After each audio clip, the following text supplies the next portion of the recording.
You have the floor, Madam. Mr. President, members of the court, it is a privilege to appear again before you on behalf of South Africa. But it's also tragic that we are back here 4 months after this court first ordered provisional measures in this case against the State of Israel. South Africa is compelled to appear before you with this urgent request for provisional measures in circumstances where the alarm sounded by the court on 28 March 2024 that, quote, all the indicators of genocidal activities are flashing red in Gaza, end quote, and in Rafah in particular, is sounding louder than ever before. This is because Israel has defied every single provisional measure indicated by this court in its orders of 26 January and 28 March and in its decision of 16 February. As I stand before you today, Palestinians in Gaza are not safe. They are not secure. They are still being subjected to an ongoing and intensifying genocide at the hands of Israel. Their future hangs in the balance. Mr. du Plessis explained in his address the assault unfolding in Rafah, the last area in Gaza in which Palestinian life can meaningfully be sustained. The assault on Rafah, which has triggered this application, is inextricably linked to the ongoing genocidal conduct being committed across Gaza. Mr. President, I place before the court again a map of Gaza. I remind the court that Gaza is a narrow strip of land of approximately 365 square kilometers. It is just 6 kilometers wide. The length from top to bottom is just 44 kilometers, which is about the distance between this court and Schiphol Airport. In South African terms, this is even less than the distance between Johannesburg and Pretoria.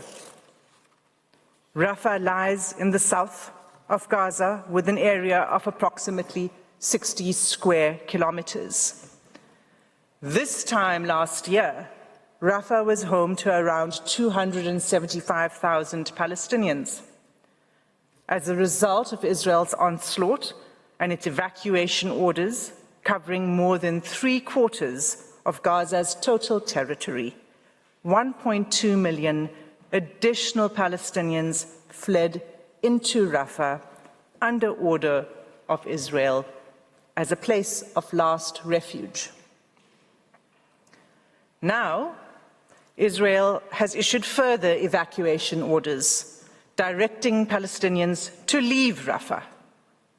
In just the past week, 600,000 Palestinians have been forced to flee from Rafah, but with nowhere to go. There is a total collapse of infrastructure, of sanitation, of water, of food supply. In short, the conditions necessary to sustain life for the 2.3 million Palestinians in Gaza. The picture on the screen shows Palestinians last month starting to return to their homes after Israel's withdrawal of its occupation of Khan Yunis. As we can all see, there is nothing left. Israel's most recent actions in Rafah bring its coordinated plan aimed at the destruction of the essential foundations of Palestinian life in Gaza into horrifying focus.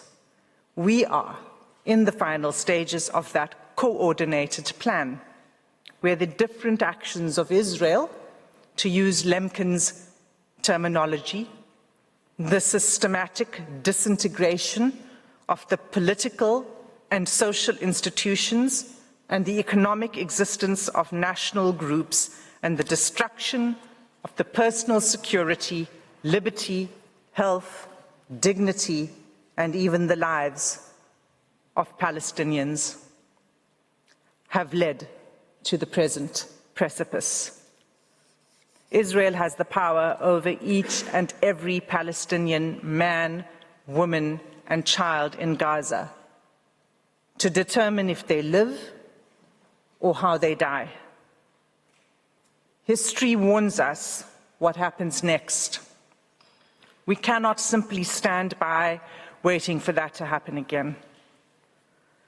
It is not possible to recount every story of every Palestinian who is suffering at the hands of Israel's relentless genocidal campaign. Indeed, this court has held in Bosnian genocide that, quote, "It is sufficient to examine those facts that would illuminate the question of intent or illustrate the claim by the applicant of a pattern of acts committed against members of the group, such as to lead to an inference from such pattern of the existence of a specific intent," end quote. In these submissions, I show that Israel's genocidal acts against Palestinians in Rafah form part of a continuing, escalating pattern of conduct across Gaza that provides persuasive and consistent evidence of Israel's genocidal conduct. In light of these new facts, South Africa seeks an order from the court, the only order that will clearly protect what is left of Palestinian life in Gaza. It seeks an explicit order that Israel cease its military activities, not only in Rafah, but throughout Gaza.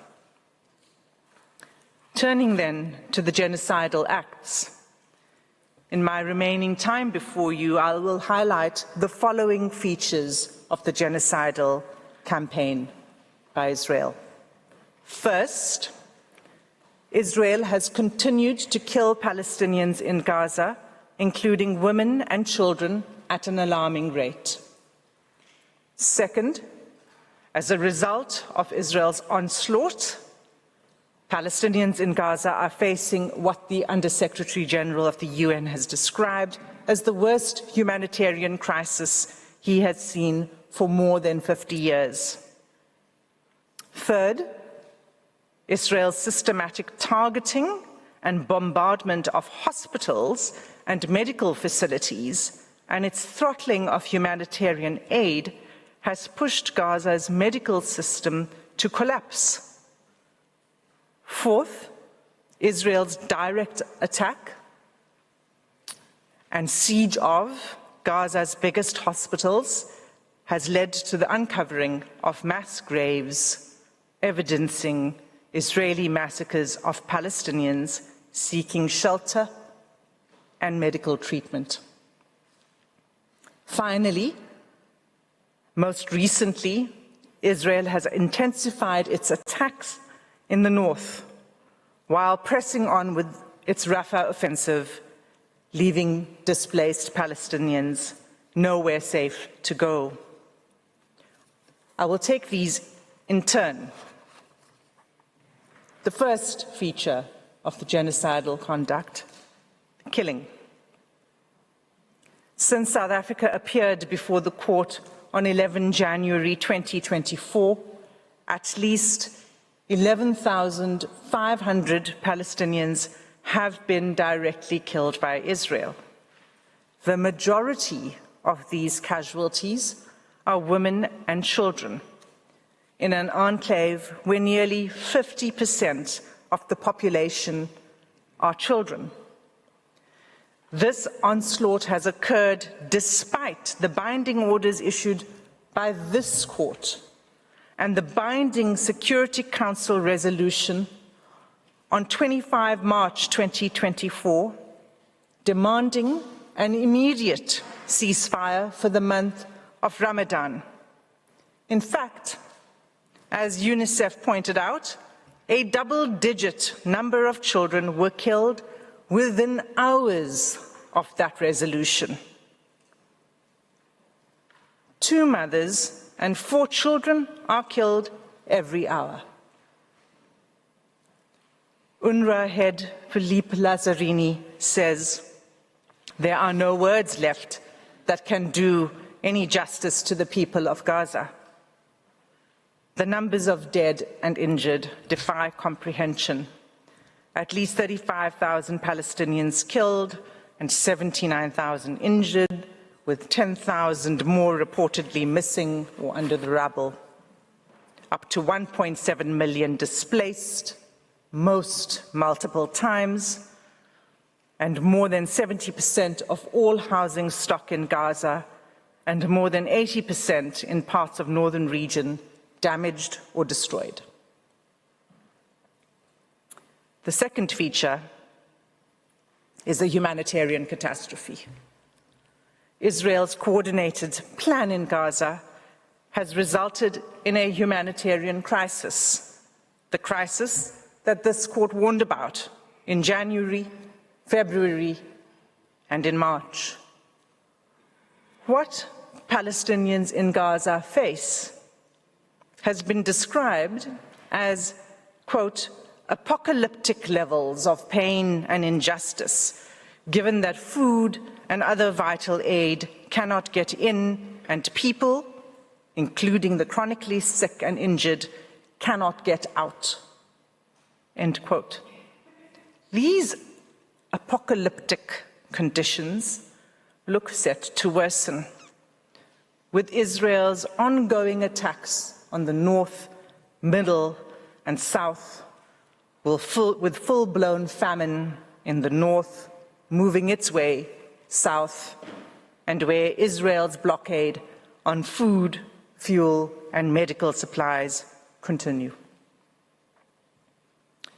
Gaza's children have suffered particularly severely.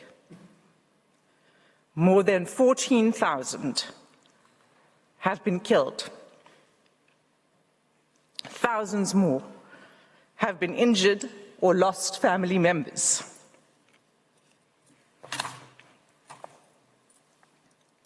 While an estimated 17,000 children are unaccompanied or separated.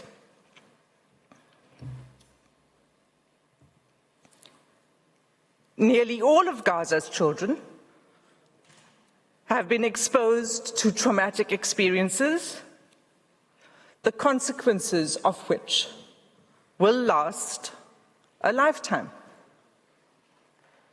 Make no mistake, these conditions are a direct result of Israel's military onslaught on the besieged enclave, with full knowledge of the destructive consequences of this humanitarian crisis.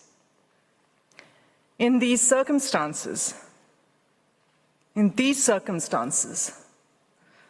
thwarting of humanitarian aid cannot be seen as anything but the deliberate snuffing out of Palestinian lives. Starvation to the point of famine, obstructing aid in the face of famine, and killing of at least 200 aid workers. For the court's previous orders to be effective, for the provision of humanitarian aid urgently and at scale, Israel has to be ordered to stop its military offensive. The third feature of genocidal conduct relates to the crippling of Gaza's medical system. Israel's offensive on Rafah has further reduced access to health care in an already decimated health system. Only 2 out of 36 hospitals are located within the so-called humanitarian area designated by Israel. In just 6 days, between 6 and 12 May, Médecins Sans Frontières recorded that it was forced to suspend its life-sustaining activities at Al-Shabura Clinic, hand over its activities at Al-Emirati Hospital, and was forced to close its activities in Rafah Indonesian Field Hospital, as it could not guarantee the security and safety of patients and staff with the ongoing offensive. The assault on healthcare within Rafah is the culmination of a pattern of attacks on healthcare services in Gaza, through which the main hospitals across Gaza have completely stopped functioning. After Israel's military military seized the Rafah and Kerem Shalom crossings last week and prohibited the importation of life-giving fuel to hospitals on 13 May, the European Gaza hospital completely ran out of fuel and experienced a total blackout. Without fuel, hospitals cannot sustain incubators, respirators, and life-saving machinery. Healthcare in Gaza is crippled by shortages of food, fuel, oxygen, medicines, and anesthetics. The obstetric and maternity health system in Gaza is virtually non-existent, and every functioning medical facility is overwhelmed with patients. Babies continue to die of malnutrition and starvation. Nor is there any escape. Medical evacuations are impossible. Israel has seized control of all entry and exit points into and out of Gaza, trapping an already suffering population and inflicting conditions of life calculated to bring about Palestinians' physical and biological destruction in clear violation of Article 2C of the Genocide Convention. The fourth feature of genocidal conduct is the discovery of mass graves. In its targeted attack on hospitals, Israel has killed hundreds of civilians, including doctors and medical staff, turning centers built for healing into mass graves full of the decomposing bodies of men, women, and children. On 10 April, a UN inspection team reported that Khan Yunis was reduced to rubble and dirt, and returnees discovered ghastly scenes of unearthed mass graves containing the massacred bodies of the elderly, women, children, and men at Al-Nasser Hospital. Blue scrubs reportedly still clothed the dead bodies of medical staff. Many were decapitated. 324 decomposing bodies were discovered, many stripped and handcuffed. Of these, only 42 were identified.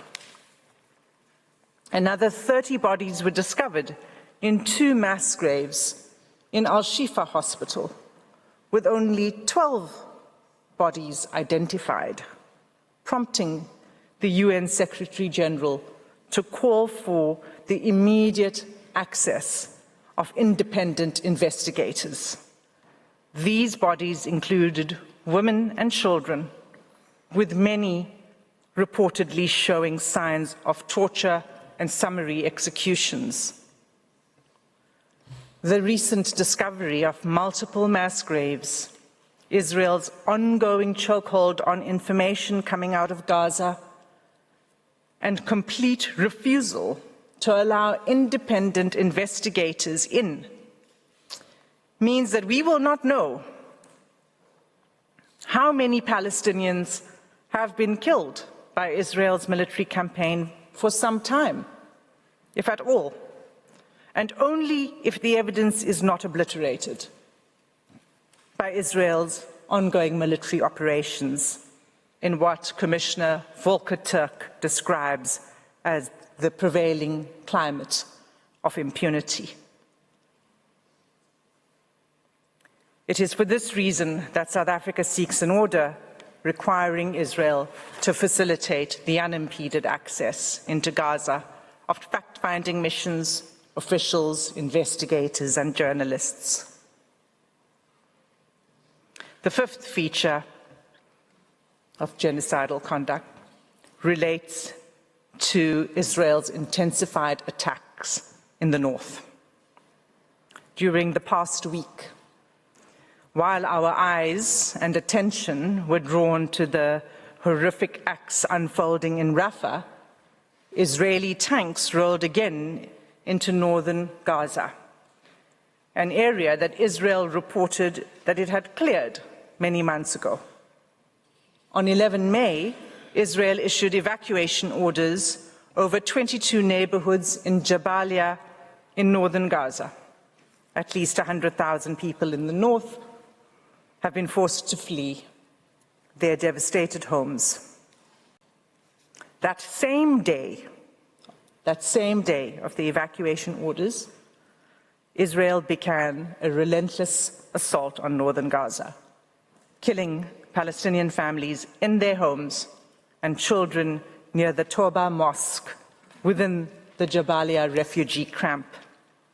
Journalists report that they have no idea about the number of people killed in North Gaza for the past day, as medics are unable to move due to the heavy bombing. Many people are still trapped under the rubble, waiting for rescue, but no one is able to move under the rains of bombs. As I stand before you, Mr. President, it continues.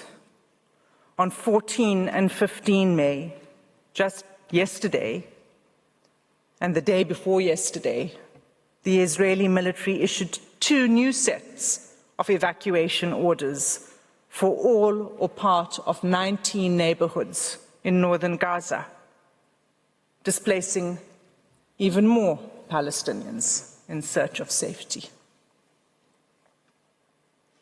Mr. President, these are the credible facts. Israel will no doubt once again deny and cast aspersions on the information presented by South Africa and provided by the UN and other international actors, including those this court itself has relied on. It will do so while continuing to systematically attack all independent sources of information about what is taking place in Gaza and refuse international investigators and journalists entry into Gaza. Having denied access to Gaza and attempted to discredit all other sources of information, Israel is then free to portray a picture of Gaza radically at odds with all other accounts. Just yesterday, the Prime Minister's office proclaimed that, quote, "The humanitarian catastrophe that has been spoken of has not been realized, nor will it," end quote. A bold denial of the findings of UN experts and other independent agencies, such as the IPC. As this court pointed out, the IPC is a global partnership of organizations, including, amongst others, the World Food Programme, the Food and Agriculture Organization of the UN, and the World Health Organization. Ultimately, Israel says only what suits them, only if and when it suits them, notwithstanding the facts on the ground that have been presented here today. Despite the court providing Israel with an opportunity to respond to South Africa's current request, Israel has failed to submit a response. In conclusion, Mr. President, members of the court, the risks to the people of Gaza are imminent, irreparable, and rapidly increasing. This risk gives rise to the necessity for the remedy that we seek in this application, a remedy that will end Israel's genocidal campaign against Palestinians in Gaza. All of what I have described must stop. Israel must be stopped. South Africa is before you again today to respectfully ask the court to invoke its powers under Article 75(2) of the rules of the court to order a remedy that will stop Israel. Mr. President, that concludes my submissions on the genocidal conduct. I thank you for your patient attention, and I ask that you call Mr. Ngcukaitobi to the podium to address the court on genocidal intent. Thank you. I thank Ms. Hassim for the statement. I now give the floor to Mr. Thembeka Ngcukaitobi. You have the floor, sir.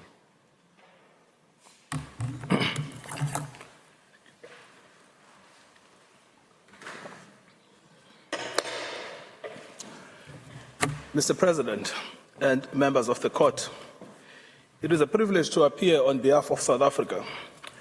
Today's request for the indication of further provisional measures and/or the modification of the existing measures has been triggered by the military assault of Israel on Rafah, which began on the 6th and 7th of May 2024 and has intensified and escalated since. As shown by Mr. du Plessis and Ms. Hassim, the military attack is genocidal in its pattern. I shall demonstrate that it is also consistent with the explicit, stated, and continuing genocidal intent of the State of Israel. Firstly, to the knowledge of Israel, Rafah is the last refuge of Gaza, the only remaining area in the Gaza Strip which has not been substantially destroyed by Israel, the only area that can host displaced people, the only remaining center of humanitarian aid, and the host to one of the few remaining large hospitals across the entirety of Gaza. Rafah is the last stage of the total annihilation of Palestinian life. Without Rafah, the possibility to rebuild and reconstruct Palestinian life will be lost forever.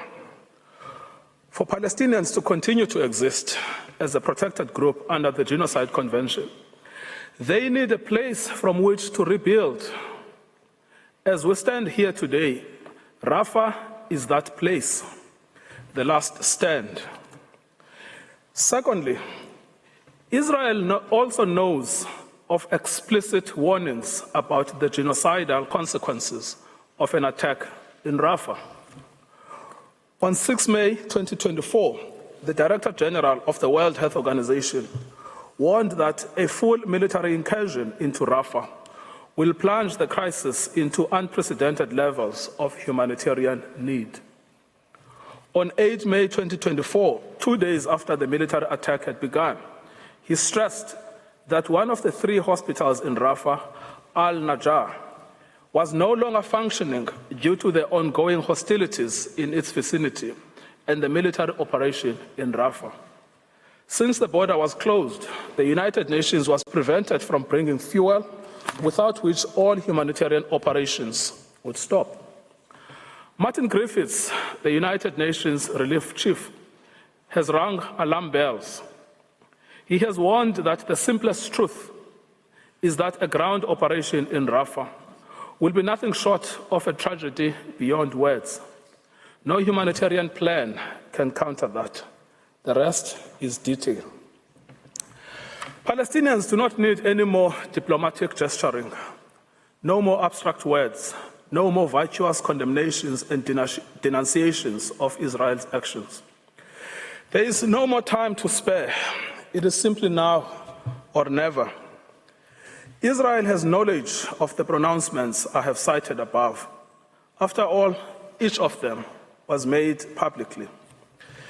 Thirdly, the State of Israel knows of the decisions of this court, which bear on it as a state party to the Genocide Convention directly and require of it to respect its obligations under the Convention and the moral and legal authority of this court. The decision of this court on 26 January 2024 noted that the civilian population in the Gaza Strip is extremely vulnerable and that the catastrophic humanitarian situation in the Gaza Strip is at serious risk of deteriorating further before this court renders its final judgment. Bearing this in mind, the court recognized that the military operation conducted by Israel after 7 October 2023 has resulted inter alia in tens of thousands of deaths and injuries and the destruction of homes, schools, medical facilities, and other vital infrastructure, as well as displacement on a massive scale. In light of this situation, Israel was ordered to ensure with immediate effect that its military does not commit any acts that fall within Article 2 of the Genocide Convention. One of the measures indicated expressly required of Israel to take all measures within its power to prevent and punish the direct and public incitement to commit genocide in relation to members of the Palestinian group in the Gaza Strip. In the decision of 16 February 2024, this court was compelled to demand that Israel immediately and effectively implements the court's order of 26 January 2024. This court cautioned that the most recent developments in the Gaza Strip and in Rafah in particular would exponentially increase what is already a humanitarian nightmare with untold regional consequences. In the order of 28 March 2024, this court observed with regret the existence of exceptionally grave circumstances since its order of 26 January 2024 and its decision of 16 February 2024, that the catastrophic living conditions of the Palestinians in the Gaza Strip had deteriorated further, in particular in view of the prolonged and widespread deprivation of food and other basic necessities to which the Palestinians in the Gaza Strip have been subjected. The court issued its orders clearly highlighting the worsening conditions of life faced by Palestinians in Gaza.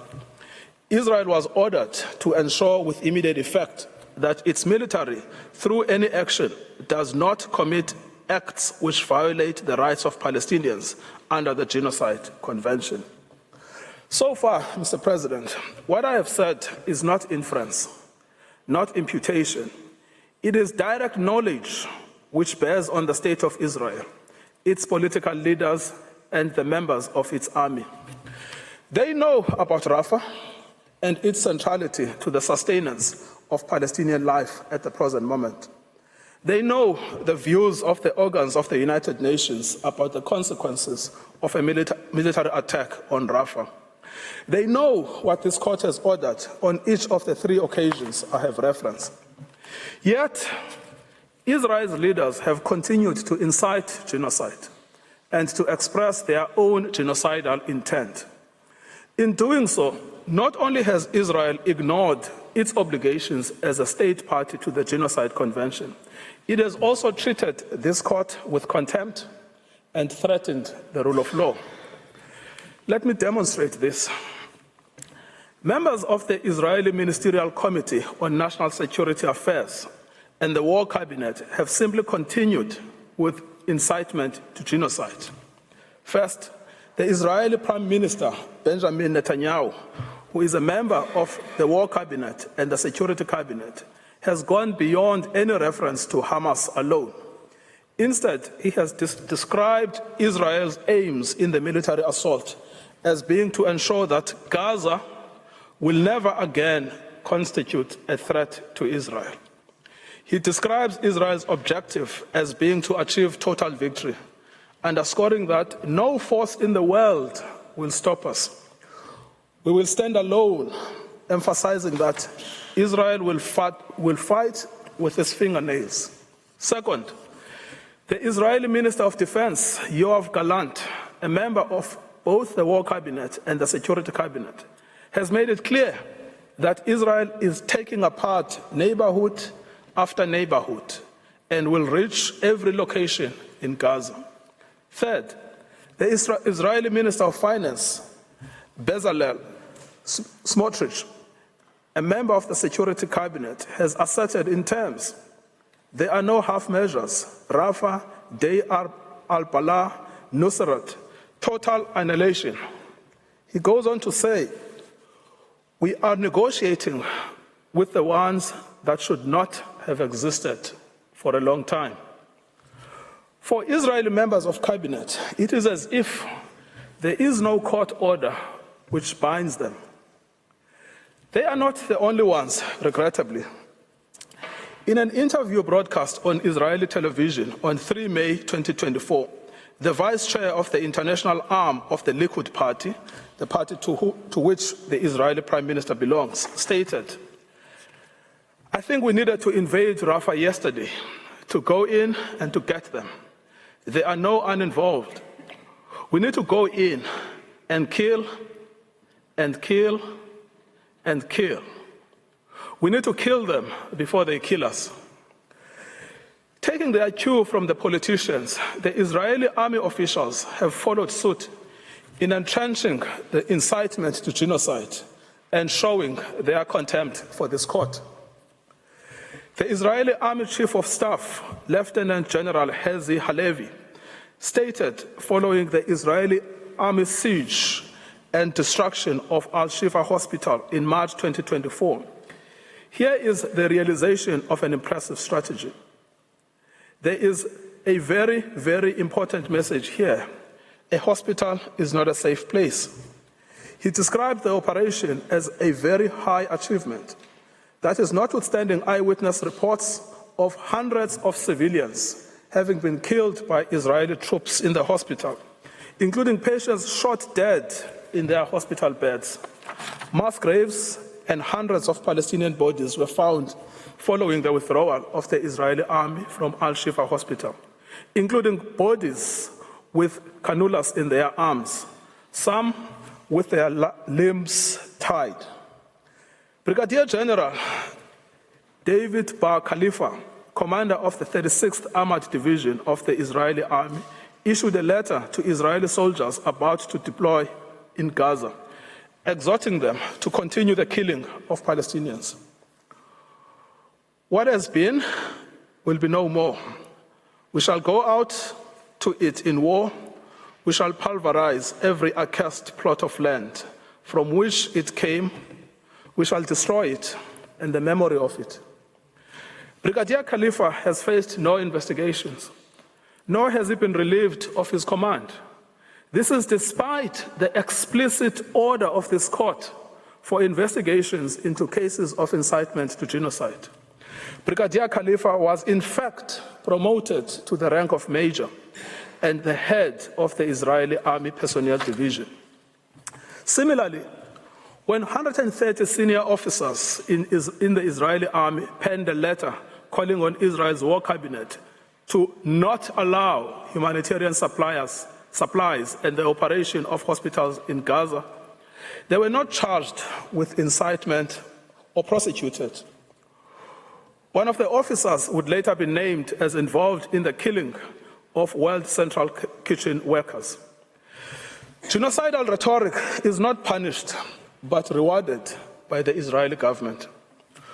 On 6 March 2024, reservist First Sergeant Yashin, a veteran from the April 1948 Deir Yassin massacre of at least 250 Palestinians, was rewarded with a certificate of thanks and commemoration by the Israeli president for his motivational speeches he gave to Israeli soldiers as they prepared for the ground invasion of Gaza in October 2023. In at least one of those speeches, he had said, erase the memory of them, erase them, their families, mothers, and children. These animals can no longer live. In his speech at the award ceremony, Israeli President Herzog told the senior reservists, including Ezra Yachin, that you have been a tremendous personal example for generations of Israel's citizens and the whole world, and I want to, on behalf of all the Israeli people, to say to you, thank you. In their destruction of Rafah, Israeli soldiers deployed to Gaza continue to invoke the Prime Minister's speeches, which are themselves genocidal. In case what I've said is not clear enough, let us hear them in their own words.